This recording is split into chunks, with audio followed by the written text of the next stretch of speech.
Social మీడియాలో blue tick చూడగానే అదొక స్టేటస్ సింబల్ అనుకుంటాము. కానీ బ్లూటిక్ అసలు పర్పస్ ఐడెంటిటీని వెరిఫై చేయడం, ఫేక్ అకౌంట్స్ని కంట్రోల్ చేయడం కోసం క్రియేట్ చేశారు. బ్లూటిక్ అంటే it's a real account and security mark అని. కానీ ఇప్పుడు సెక్యూరిటీ మార్క్ కాదు, సబ్స్క్రిప్షన్ ప్లాన్ అయిపోయింది.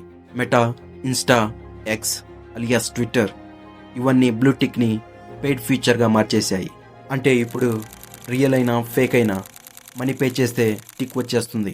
అంటే రీచ్, విజిబిలిటీ, ఫేమ్ అన్ని సబ్స్క్రిప్షన్ ప్లాన్తో వస్తాయి. ఇప్పుడు ఈ బ్లూటిక్ సిస్టమ్ ట్రూత్ని వెరిఫై చేయట్లేదు, స్టేటస్ని సేల్ చేస్తున్నాయి.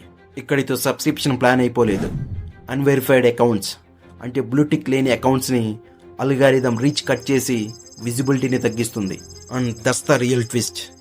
బ్లూటిక్ అంటే సెక్యూరిటీ మార్క్ కాదు, మోడర్న్ కరెన్సీ ఆఫ్ అటెన్షన్.